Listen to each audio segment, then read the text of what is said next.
All right. I want to welcome everybody to Chassidus from Misnagdim, a weekly class that meets at Congregation Schwartz, 1575 Coney Island Avenue in the Midwood section of Flatbush between Avenues L and Locust. I also want to thank the good people at TorahAnytime.com for making this year and many thousands of other shiurim available to those who cannot participate live. Yashakaychem v'chelchem l'raisa. Anyone who enjoys this year online, either downloading it or watching the video, is certainly invited to participate live. I want to dedicate the Limud HaTorah of tonight's year for the Refuah Shleima of Rivka Bas Bracha Bela.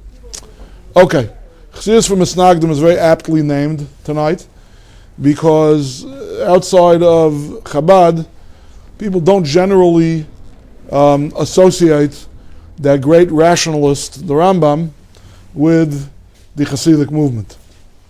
Nevertheless, I have to say that what I'm about to handle tonight, I'm trying to hold the suspense. I'm holding off on giving it a handout till I give a few words of Akdama. What I'm about to handle tonight is something that's only Lefi Shitas HaRambam. Why? There was a Chassidus called Ishbitz, historically in the history of Chassidus. It grew out of Pshischa and Kotsk. It morphed into Radzin. The Radzin Rabbi, the Baal Tchelis, was a grandson of the Mechaber, the Sefer, the Meshlech that we're going to be learning tonight. And this was a Chassidus that was very busy with what's generally considered to be a philosophical question, although it's a very mystical question too, so it does belong in Teres HaChassidus. And that's the question, the shorthand for that question is Yediyah and Bechira. We're very, very busy handling and saying a lot of Torah and saying insights, sometimes very radical insights, into the sugya of Yediyah and Bechira. What is Yediyah and Bechira for those not familiar with the shorthand? We have many Ikrei Adas, many things that we believe in. Normative Judaism, if you're not a heretic, if you're going to be a Yid, a Maimon, you got to believe in these things. On the one hand, there's a theology, there are things that we believe about HaKadosh Baruch Hu. One of which is that he exists outside of time, and he's the Yedei HaKol, he's omniscient, and his Yediyah is infallible. It's impossible, Kaviyachol, Chalila, that the Eibishter should make a mistake about anything. It's not just a question of he's got good prognosticating, he knows how to handicap the ponies, or predict the weather. That's not the point. The point is, he's Balakayches Kulam, he's perfect, his knowledge is perfect, and also, another nakud is, he exists outside of time. He's haya v'yiyah. He's not predicting the future. He's experiencing the future. What we call the future, these categories are meaningless by Rabbi Shlam. So, he knows if we're going to do a mitzvah, or if we're going to do an avera, a day before we do it, an hour, a century, a millennium, before we're born, before on the Shamas and Neitzer. He knows exactly how our personal biographies are going to play themselves out. That's on the one hand. We believe in that. On the other hand, it's not a theology, it's a belief about humanity. We believe about human beings that they're Balei Bechira, that we have Bechira Chavshus, we have free will. We're not forced to do anything. We know there are exceptions to the rule. We handled with this in the Shir a couple of weeks ago when it says in Tanakh that somebody loses their Bechira, Achbadas life paray, that's a shver kasha. Why should that happen to a human being? But the default setting for a human being is Uvacharta hine nasal fanacha es a chayim ves a tayv ves a mavis ves a ra uvacharta b'chayim. You have the bechira. You can decide what to do. No one is forcing you to do what you're about to choose to do. And that obviously dovetails with the animamin of schar v'einish. Because we're free to perform good or to perform evil, that's we get schar for good, and we get einish for evil. If we were automatons, if we were robots, we were forced to do one thing or the other, the einshim wouldn't be fair, and the schar wouldn't be fair. Why do I say that I'm going in the Rambam? Because when the Rambam in Hilchos Tshuva talks about this question, I'll read it and translate it very quickly. Shematayim of Allah HaKadosh Baruch Hu yedei kol ma sheyeh v'kaydu sheyeh yeda shezeh yeh tzadik rasha lo yada. Im yada shu yeh tzadik yef shlo yeh tzadik. If Hashem knows he's going to be then it's impossible you shouldn't be. V'im tamish yesh yitzag v'efshe she a Russia, but it's still possible you could be a Russia. Harei lo yada davar burya. Then it's not perfect knowledge. So pick your poison. Either denying the humanity of man or the divinity of God. Da shechuv v'shelazu, and then he goes on, and basically he ends off by saying, Kiloi machshavai seichem. There's not something the human mind can wrap itself around. We don't understand how these two things can coexist. To which the Ravid jumps in and he says, V'kivin shekainu ein bo koyach leida eich yeda kosh brachu kol abru v'maisi dayim Omer Avram lo noag zeh mechaber minhag hachachamim. He's not behaving like a wise man.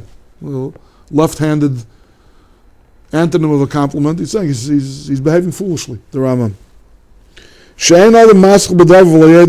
Don't start things you can't finish. If you don't have a good teretz, don't ask the kasha. He starts with these broad, deep, profound philosophical questions, and he leaves it by a question. Doesn't have a good teretz. And then he says you just have to have faith. You don't have to accept it, that it works. Most people can go through 70 years of their life, and if they didn't know it from the Mefarshim, the question would never even occur to them. There are Tmimim out there. There are people who have a Munah Pshuta. Leave them on their Munah Pshuta. What are you messing with their minds with these difficult questions for? And then you don't provide a satisfactory answer. Very sharp criticism from the Ravid. But at any rate, having said that, so that's what I'm saying. We're all Maimonidean tonight. We're going with the Rambam, and we're going to talk about the sugya a little bit. Okay. So before I hand out the passage of Meshalayach, and if we have a little time at the end, we'll do something from his son, from the Beis Yankov also. I just want to be Misnagdim his kasha and teretz with a Ramban. The Ramban has a problem in this week's parsha. It says, "V'loinochem v'hibishalach paras asam v'loinochem elikim derech eretz plishtim ki karvu ki yomar pen yinochem ha'am b'roisam l'chama v'shav mitzrayim." Very shver pasuk. Hashem didn't want to take them the shortest way through the Gaza Strip, the derech eretz plishtim. Why? It's too close. And if and when they see a mulchama, they're going to turn pale and run. That's Pashat Taichver to the pasuk. For the Ramban, it's a very strange pasuk on two levels. First of all, Chalila, it sounds like there's a suffix. We talk about perfect yediyah, omniscience, not being able to make a mistake. What do you mean? Penny nachamam. Yeah, it's not, penyer but kenyer. Other yard than this. Either they're cowards, either they don't have what it takes to stand and fight, or they do. What do you mean pen? Maybe. I mean, he's hedging his bets, trying to avoid running back to Mitzrayim. So let's take him a long way around. That's one kasha Ramban has. The other kasha he has is forget about. It sounds like a suffix klapi mila. The suffix is patently wrong. You look at the end of the parsha, the same parsha. Parsha B'Shalach is famous for Kriyas Yamsuf, for Shir Yam, but the end of the parsha is Muhammad Amalek. They didn't run back to Mitzrayim. They stood and they fought. They got their nose bloodied, the famous, mashal of Dambatya Resachas, but they did not turn tail and run. They did not throw down their weapons and run back to Mitzrayim. It didn't happen. So what was the suffix? The Ramban says it there. It's in the Mar Mokam Anil. Go look at the Ramban. He says very, very interesting Yesod in the difference between Milchemes Plushtim and Milchemes Amalek. Okay, having said that, by way of Akdama, now let's take a look at the Meshalayach. Take one and pass them along, please.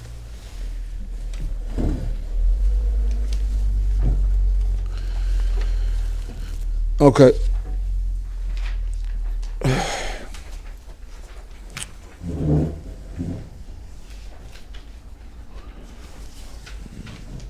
Okay, so we're learning the shtickle in the left-hand column, the Dibra Maskal that I boxed in. Hashem Yelochem Lochem Vatam Tachrishim by Kriyas Yamsuf. So it says Hisyatz Vuru Chuas Hashem Hasharisam Es Mitzrayim L'Sasifim L'Oisam Oid Hashem Yelochem Lochem Vatam Tachrishim. Hashem will wage war for you. You be quiet. Keep your peace. What does this charisha mean? What is this lack of speech or lack of noise? What does this silence mean? What's it referring to? A lot of different shatim. This is the Ishbitz's mahalach. Ha'inim bezeh. Shekan nitztavu lahachrish lefi shem pu'ula va'af betfilas lo yispalu l'Hashem yisbarach. He's learned the Adam Tachrishon. There's a Targum Yarison. It sounds like they want to clang with their shields. They want to make a diversion, a commotion. And that's what the Adam Tachrishon means. Yeah. We all know, also the Rashi, it says, Lo eis harbes betfila. Right? Now's not the time for this yet the tzeit for davening. He's going with that mahalach, that this Adam Tachrishon means there shouldn't be any human pool, there shouldn't be any davening. It's a mud nezach. What does a yid do, Beis Sarah? You grab a tillum and you start to daven. You daven, you guys are tanis and you daven, you run to shul. Beis Sarah, what does the yid do? Hakol kol yankov. That's our empowerment. Those are the weapons. Kaviyachol the Deibishter gave us, kol Torah, kol tefillah. And here we're being told, basically, to lay down our arms. Atam tachrishin. Don't daven. Vav betfil lo yispal Hashem yisbarach. So he's looking at a different contrast with Melchamas Amalek than the Ramban did. Over Melchamas Amalek, nimtzel hapech. The same pasha, right at the end of the pasha. Shenemar v'ayek hashayar Moshe es yadai v'gavi Yisrael. Right, whenever Moshe Rabbeinu would lift his hands, Klal Yisrael would start winning the battle. When he would lay his hands down, let his hands down, they would start losing the battle. What is this raising and lowering of hands? V'ayek yadav mutagaminan. And when it says Kashayar Moshe es yadai, so the Targum renders it via yada prishin, his hands were outstretched, bitzloi. And davening, tiskabel tzloi sahayin uvu sahayin d'chol be'Yisrael. Tzelusa is a lashon of tefillah. 10 lashonos of tefillah. One of the lashonos of tefillah is tzelusa. This that we normally associate today with pontifical kind of a move. In Paiskim it says, a Yid shouldn't daven anymore today with Prishik Kapayim. It's one of the things that we say, Ma'akar ahuva v'ashta snua, like a bummer, like other things. But Moshe Rabbeinu's side, this was a Yiddish tnua in prayer. His uplifting of his hands was a kind of a tefillah. So the way the Mashalach is couching the question is, why is the proper posture when the enemy is Mitzrayim? Why is the proper posture Charisha, silence, anti-tvila, non-tvila? And when the enemy is Amalek, then the proper approach is tvila. Let me just give a hagdama so you'll know where he's coming from. There's a famous, in a nutshell, what he's going to say. We'll read it inside. But in a nutshell, what he's going to say is the following. We don't know how to wrap our minds around it. We don't know how to resolve it. But we're Yidden, so we believe both things are true. Hashem is Yedei HaKol, and we're Balei Bechira. Okay? There are two short epigrams in Chazal that encapsulate this emunah that we have. HaKol B'dei Shemayim, Chutz Mir Shemayim. Hashem is in charge of everything, but we're autonomous when it comes to our moral choices. You know, the ganze Reid, why it says Yir Shemayim rather than Bechira Chavshus or Avas Hashem V'Sepes Yira. But for our purposes, Chutz Mir Shemayim means we have complete freedom and autonomy in exercising our moral and ethical choices. Yeah? Or another, even pithier thing is, Hakol Tzafui V'Harishus Nasuna.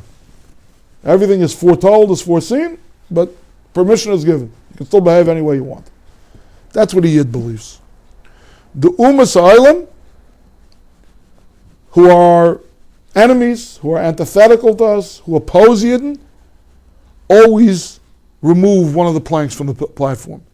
Either they remove the Chutz Me'ir Shemayim, or they remove the Hakol B'dei Shemayim. And depending what kind of an Ummah they are, depending on what their approach in Tumah, in Chilul Kodesh is, that's the equal and opposite reaction that we have to meet them with. That's going to be the strategy of this shtickle here, Mashalach. Acha Inyan Bezeh. The Inyan that's going on is as follows. Ki yesh chilik ben Amalek l'shar umas. There's a fundamental difference between Amalek and other umas. Ki shar umas aimrim she'ein hakol b'dei shemayim. The other umas, their kfira, their problem, is not in their appreciation of humanity. They're very appreciative of humanity. Of course, human beings have free choice. But there's no God. God's not in charge. We have such free choice that we can control our own destiny. We can control everything. Anything positive, anything good that happens derives from us ourselves. That's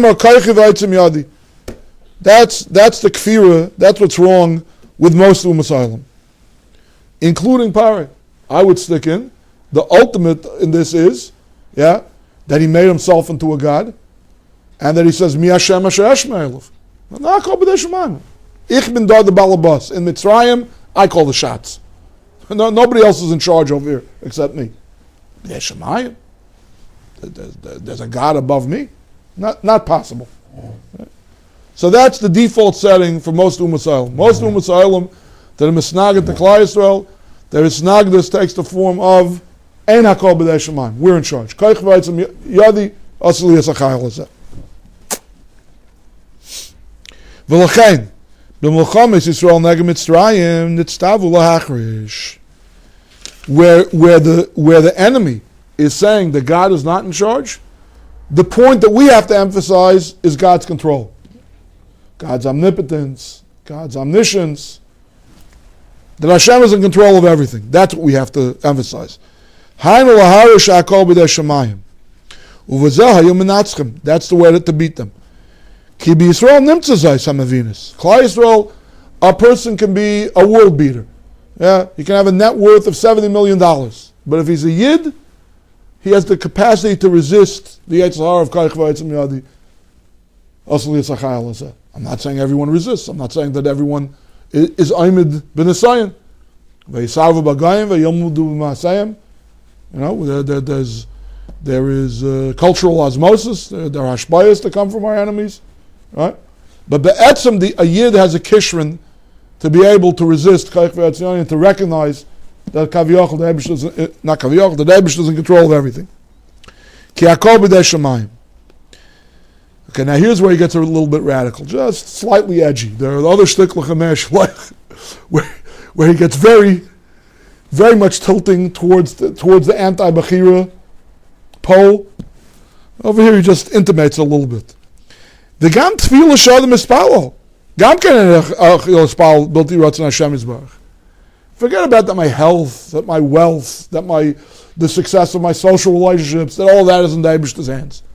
Even my brekala avodah, that little corner of autonomy that I have, my mitzvahs, my averis, my davening, with kavana, on kavana, with islahavas, without islahavas, with dveikas, without dveikas.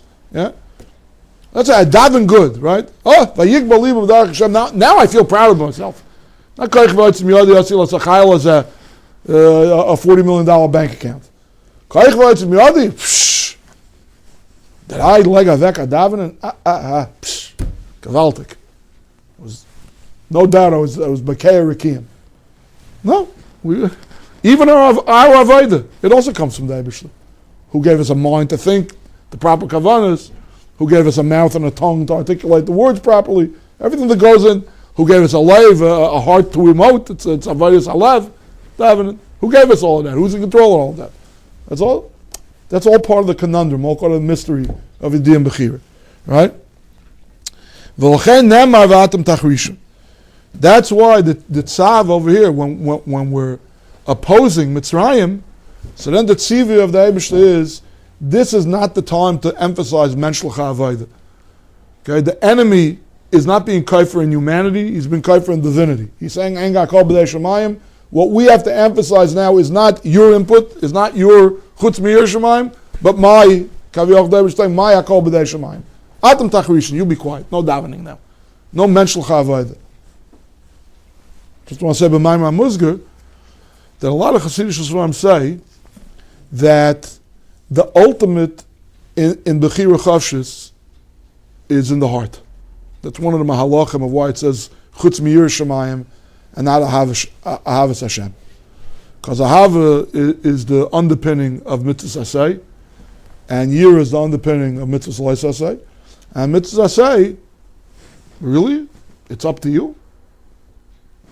I'm a big philanthropist. I'd like to write a $3 million check to the Mir Yeshiva in Yerushalayim. I'm not the philanthropist who did it. I don't have that kind of money. I can't write that kind of check if I don't want to. I'd love to put a mic up on my house. I live in a 2-bedroom flat, in the middle of an apartment building, 30 stories below the roof. I can't be Mekayim Mitzvahs Micah. In a more fundamental way, what I've seen in a lot of Chassidus Svarim, as they say, mitzvahs ma'asiyos and even mitzvahs that are with dibur. Yeah, a person is shayge b'dibura. Right? You really don't have total control over. What you have total control over is belev. And what's davening? Davening is avodah shebelev. In other words, the exemplar. In general, when we talk about grace of balei avodah, yeah, usually we mean people who are great daveners. It's a code word for rabbis, for Gittin, for some aveka like they came out with their shirts wet after davening, and then they stood Shemona Esrei for 3 hours. Usually, that's what we mean when we say grace of balei avodah. We don't talk about how mehudadik their tefillin were, or how expensive their arba minim were. That's usually not what we mean when we say a big balei avodah. And it's not b'mikra, it's not by accident. Because the emes avodah, the real autonomy, the real place where Bechira is the land of the free, so to speak, is b'leiv u'b'mayach. Once you start going into the klei ha'maisa, once you start talking, and once you start doing, there are a lot of outside factors that can impact if it's going to be l'tav or l'mutav, if it's going to be taiv or ra.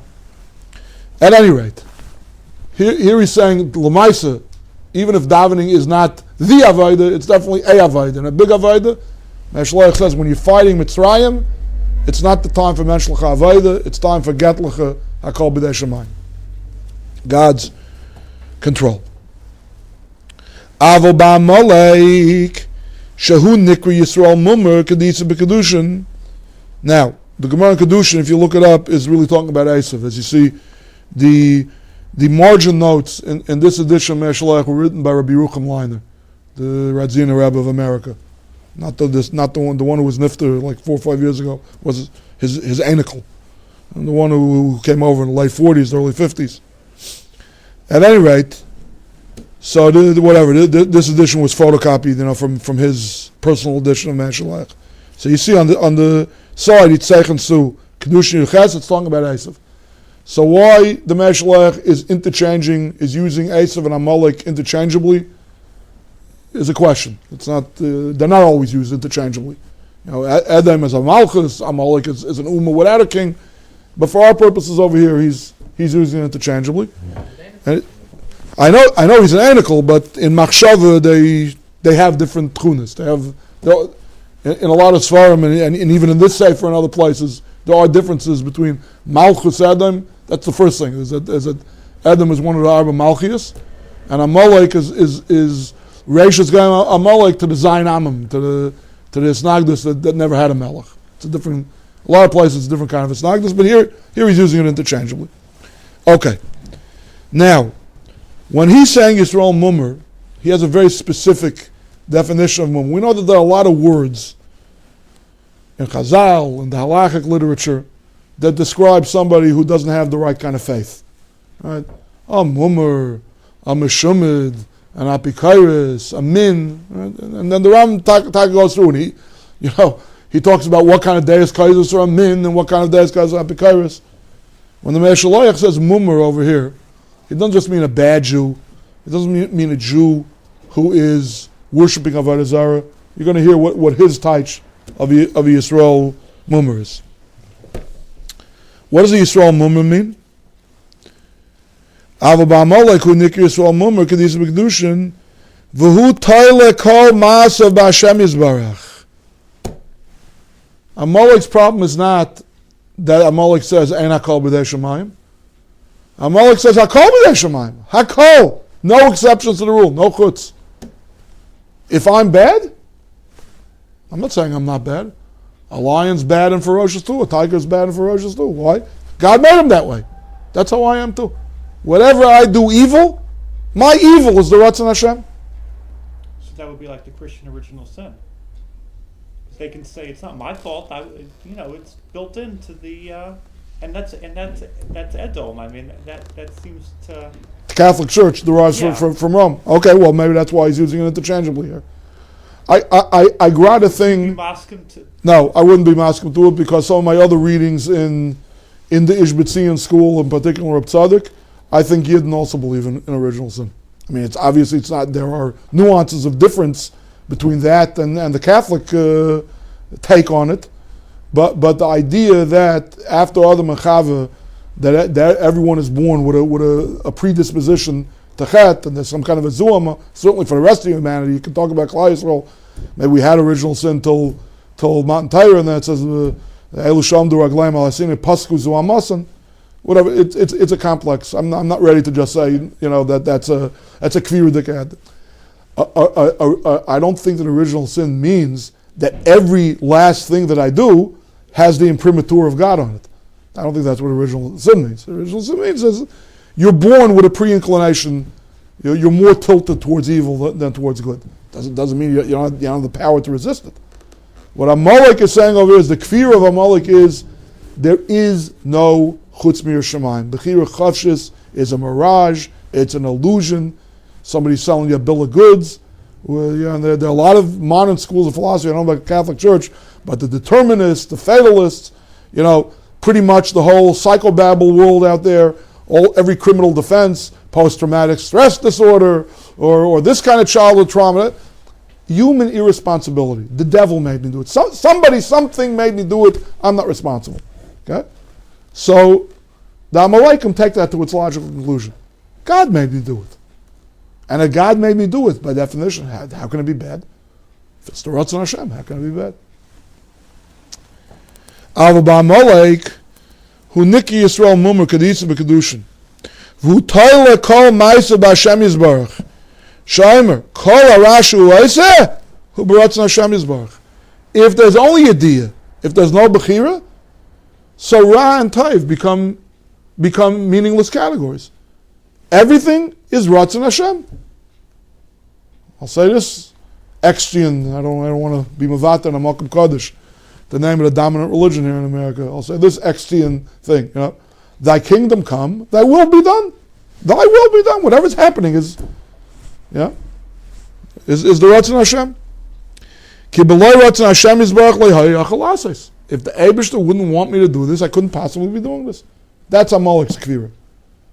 Not that Hashem is not in charge. He's so in charge that I'm irresponsible. That I'm b'chlal not in charge. V'negdai hu ha'etza laharais ki yashamayim hu b'dei adam. There is a chutz. There is a resounding chutz. When you're fighting Amalek, then the etza is tefillah. Tefillah is menshlich avodah, is human b'chira chavshis. It's an exercise of free will. Kashayar Moshe's Yadai, Kadprisha B'tzloi, when he's davening, that's Atzlacha. Because that's the enemy that we're fighting now. The enemy that we're fighting now is an anti-Bechira, anti-Avodas Ha'adam enemy. We have to emphasize Avodas Ha'adam. Where the enemy is an anti-HaKadosh Baruch Hu, and HaKol B'dei Shemayim, then we have to emphasize the HaKol B'dei Shemayim. V'negdu Hu'etz, the underlined part. V'negdu Hu'etz l'hares, ki yir Shemayim hu B'dei Shemayim. V'ha'adam tzorech la'avaydu tefillah. Val zeh nemer b'gemara al Rav Shokei Shal Yisrael Mumar. Okay, his Taj Yisrael Mumar doesn't just mean stamanat b'kairis. It's this nuance, this flavor of kfira. The kfira not in God, again, the kfira in humanity, the denial that human beings have b'chira chavshis. That's called the Yisrael Mumar. There's another one in Shas that's called a Yisrael Mumar. Rav Shokei. Rav Shokei was somebody who came to the Melech Chizkiyahu with bad news. According to one Medrash Chazal, he was a son of the Melech Chizkiyahu. Yeah? And bad news about the Melech Asher coming, the Melech Bavel coming. I'm not too strong in Tanakh. I don't know the whole narrative over there. But in part of his dialogue over there, this Rav Shokei, he says, Hamibilade Hashem Asisi. Am I doing anything bad without Hashem? B'siyata d'shmaya. Bez Hashem. I did all the evil that I'm doing, all the bad tidings, all the averis I'm doing. I'm doing it with Kaviyachah, with the Eibishter's imprimatur. I could not possibly have done this if it wasn't the Ratzon Hashem. I'm a puppet. You're a puppet. I'm a puppet. We're all puppets. Some puppets God paints white. Some puppets he paints black. I'm all for variety. He throws in an anti-hero who's a little bit gray, But tzaddik, rasha, these are all meaningless categories. I'm doing the Ratzon Hashem. That was Rav Shakai's taina. And Chazal call him a Yisrael Mummer. V'tola ma'aser of Ram B'Hashem Yisbarach. So v'negdai, meaning neged him, neged Amalek, when those are the kind of enemies, then the Eitzah is l'spalo. Tefillah is the quintessential Bechira Chavshus, the quintessential Avodas Adam, Avodas Shebelev. So when the Kaifer, when the Misnagid, I don't mean Misnagid l'Chassidus, I mean Misnagid to Kedusha and to the Rabbi Shalom, the enemy is coming with a taina of Enak, there's no Chutz Mir Shemayim. So this is the Eitzah. I just want to say over two things from my Rosh Yeshiva Zatzal, from Rav Hutner. I think there'll still be time to gnash a little bit from the Beis Yankov on the other side of the page.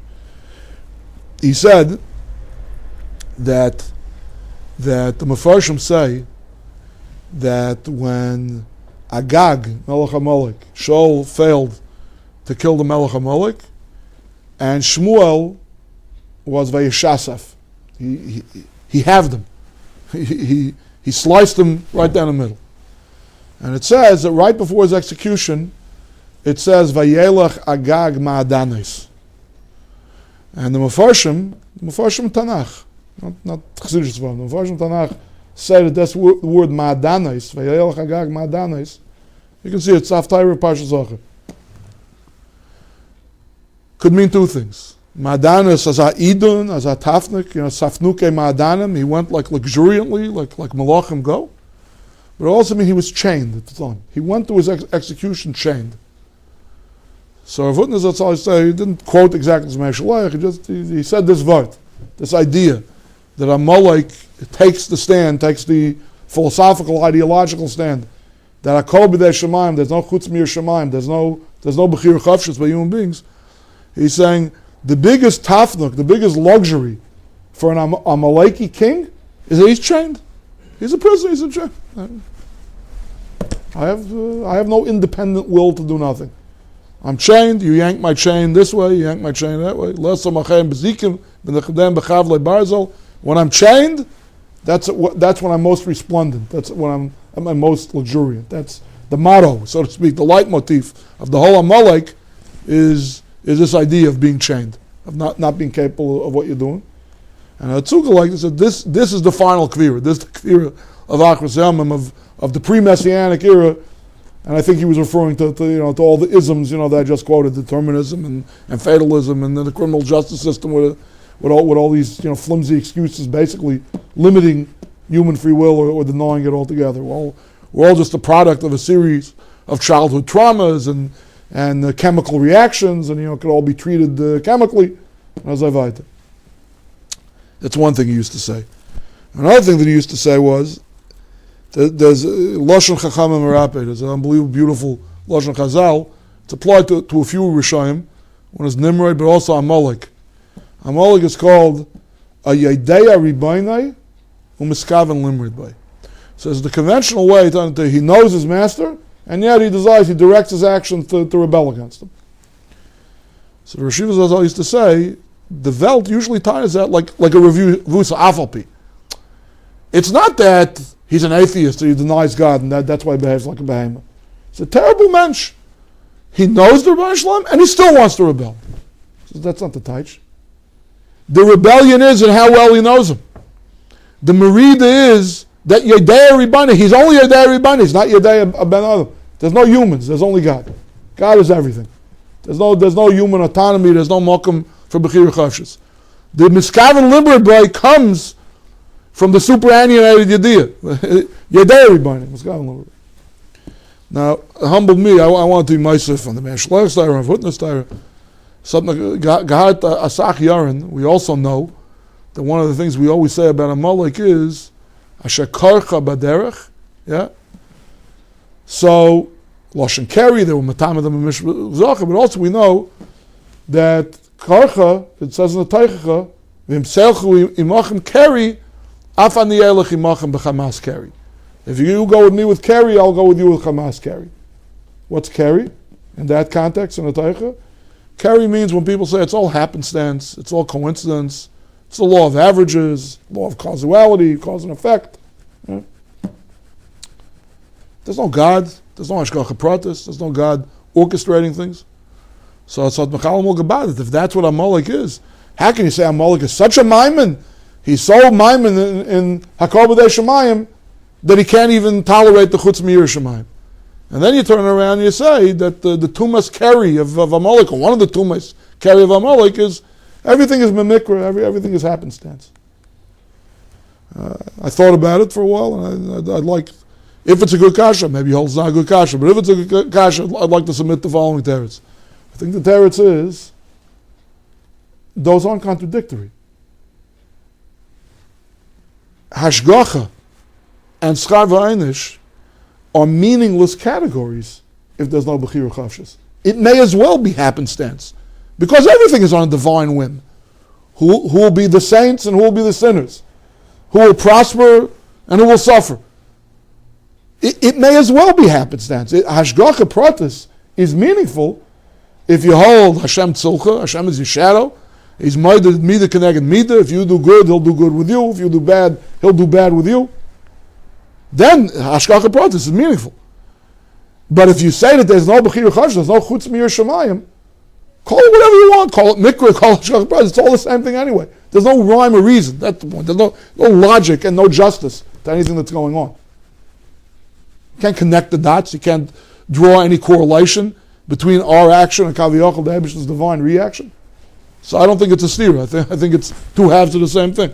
If you're a kaifer, if you're a Yisrael mummer, if your mumris consists of this thing, that there's no chutz mir shemaim, there's no human bechira chavshis, so then everything is a mikra, everything is a happenstance. I should be guys at tainus. I should worry about the Rambam says in the Unable Hilchas Tainus that if you're a parishman at Tzibur, if you don't participate in a Tainus Tzibur and you say mikra, meteorologically, Santa Ana wind blew, El Nino. I don't know why there's a drought in the Etzrol this year. Granted, this year in Etzrol, I think it is raining, but it's a meteorological event. I should be tired of it. Says you're an achser. You're a cruel person if you say such a thing, and you have a strong shmek of kvira too. What do you mean that your meisim have nothing to do with it? We're guys at tainus to be mefasher from Masenu, to do tshuva, to clean up our act. And hopefully, the Rabbi Rachmanis on us, v'nasati gishmeich bitam. If you do mitzvahs, then the haftach is v'nasati gishmeich bitam.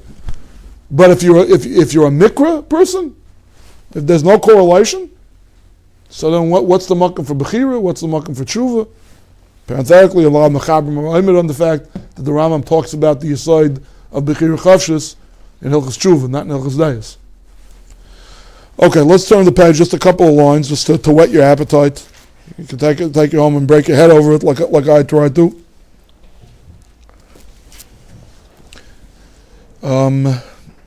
Which one of these? There are three of them.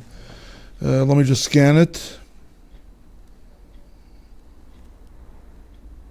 Yeah, let's take a look at Lamed Zayin. He says a very fascinating thing about the inyan of Tefillah B'chlal.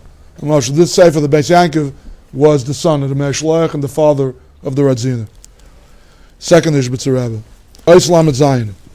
Hashem Yilachem Lachem V'atem Tachrishin. Isa B'Zayar Kodesh, the Zayar says on this pasuk, the light is Aaron Midi. You don't awaken anything. I think the end of the pasuk is Batika, there's something called Atika, Ape Ravavin, Zerampin, I don't know, these are all, these are beyond my ken. These are Kabbalistic concepts. I'm not 100% sure what they mean. But at any rate, you don't awaken anything. You don't do anything on your own. Hine. Nimtza ban hagas ayl madregas avu benu madregas odin ve'avid. Right? We say, im kavanim, im kavadim. What's exactly the allegory for our relationship with the Rabbi Shalom? So he says like this, Yisrael hem im madregas banim l'malkum. Yiddish kinder are banim l'malkum. V'chal karchem nichla b'avim shev'shamayim. All of their potential is included in their Father in heaven. Umudubakim umukushayim b'tzani yisbarach. They always cleave to and are tied to the Eibishter's will. Belishim tefillah v'avayda ka'aves av l'bnai. There's without any tefillah and without any avayda. Fathers understand what their sons want. Sons understand what their fathers want. It's a symbiotic relationship. Non-verbal communication. You don't have to communicate to me you would sign this. I know you would sign this already. Va'akum, the Goyim of the world, hem b'madregas Evid. If they aren't l'chagayim, if they're good Goyim, still their relationship with the Eibishter is one of a slave to a master. Ki Hashem Yisbarach hu adnu mashal alayim l'mayla medaitem, af shaloi b'tzainim. Ube'emes. Now he says a remarkable thing. What's davening all about? A lot of cynics, a lot of skeptics, or a lot of lazy people who want to get out of davening ask this question. Manavshach. You know? If the Rabbi Shalom wants to answer the desires of my heart, he knows the desires of my heart. I don't have to articulate them verbally. And if he doesn't, or if I'm undeserving, so what's davening going to help? What's verbal tefillah going to help? Listen to that in a second. Ishbitz says it.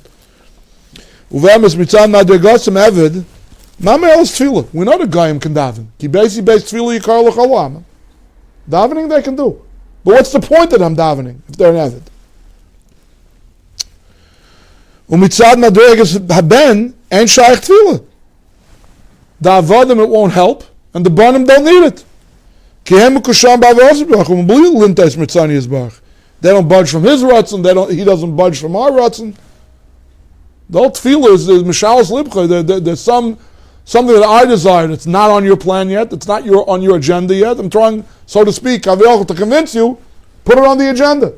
What's the point? If I'm a ben, if we're makusher, if we're medubik, if there's an identity between our agendas and between our ritzaynus, what do I need tefillah for? V'chein ben yat tefillah atzma. Forget about the distinction he's making between Goyim and Yidden. Within Yiddish tefillah, if it's lip service, of what use is it? And if it's stemming taka from the depths of your heart, what do you have to articulate it for? Dafka. The Eibishter wants your heart. He wants your kavanah. So let's not daven, let's meditate.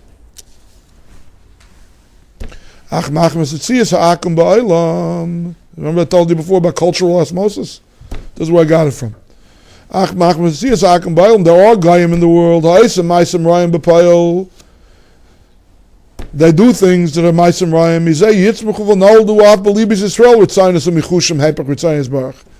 Our identity and our being Mekushim and Dubik and the Ratzon Hashem is not so aye. We can take a blame it on the Goyim, it's stemming from the outside, but it's there. In our own hearts also, there's some dissonance between our agendas and the Eibishter's. L'chein, Avki b'emes tefillas Yisrael hu me'emek alev, v'al kol zeh machmas hamichushim an elam belibim, tzrichim l'haitzi pulas hatfila al haivarim b'payil. L'haris begoli shu nitzrich l'Hashem Yisbarach b'chol davar. U'v'ali ritzani Yisbarach l'yarm ishas yadav es ragli. The tefillah of Yisrael, it's really a resolution of the two halves of the thing. He says the tefillah Yisrael, his father, the Meshlach, said that the tefillah is the chutz mir shemaim. That's the Meshlach Avodah. And he's saying that the whole idea of bringing tefillah out verbally, which Seif Kol Seif involves the body, involves the klei hamaisa, involves our physicality. It's a uniquely human thing, human speech, but it's a combination of the spiritual and the physical. It involves the physical. The reason why we have to involve the physical, and we can't just daven by emoting or by cognating, by thinking or by feeling, he says, is because you've got to have a hashpah to takashor Hashem is in charge of everything. So it's a very interesting wrinkle. It's a very interesting connection. Avodah itself, Avodah shebelev, bechira chavshus, that's human. But the reason why it can't just stay belev, the reason why it has to be articulated bepeh, that's, again, to show that Eibush is in charge of everything, and his agenda goes. There are mardim, there are people who rebel against Eibish's ratzon. V'chiyubaru Moshe b'chol olam Moshe b'gayim. V'zeu hepech das ha'akum ha'imrim kaichi v'etzim yadi asakol. The way his father said it about Parei, about Mitzrayim, and about the default setting for most Umas Olam, except for Amalek. They hold the Eibush is not in charge. Not being in charge, that's good for the makom that they have to do what they want and have a different agenda than Hashem. V'nimtza tefillas v'avayis Yisrael mechayev kiyam v'aviyus ha'akum Hashem b'razah de'evid u'menagdom l'ritzanei Yisbarach. Very interesting. The tefillah and the avodah of Yisrael is what allows for, or what guarantees that they're goyim in the world. Sounds like almost like the Parei HaChag on Sukkot. Whether they know it or not.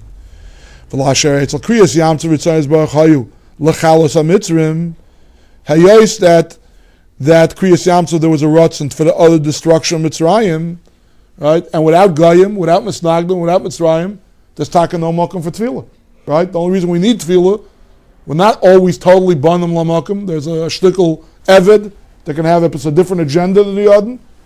That's machmas the existence of Goyim. L'chein tziv Hashem is baruch Yisrael hakrish mitfillah.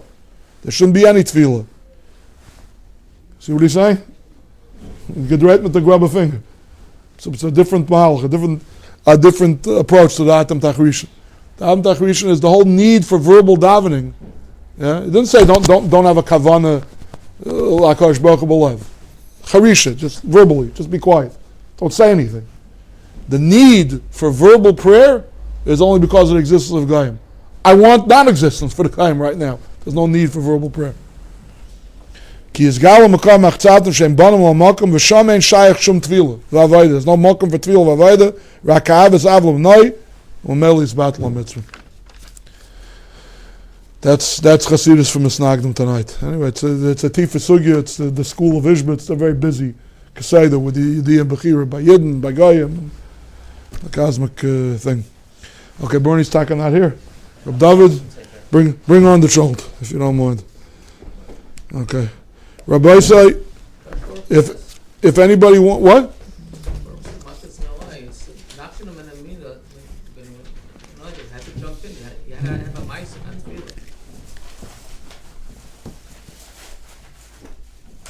Why couldn't you have both? What they're working on, what the Meshalech and the Beis Yaakov are working on, why is it mutually exclusive? You can have a Mesiris Nefesh b'payil with your goof, with the Klei HaMaisa, but they can go together with davening. Why is there such an anti-davening emphasis over here now? Okay. Rabbi says that it's brought in Svar Makdashim that on the Chamisha Asa B'Shvat you should be mispal for an esrog. There's a very nice handout here with a tefillah from the Ben Ish Chai. If anybody wants, we have tefillahs for Hashanah esrog.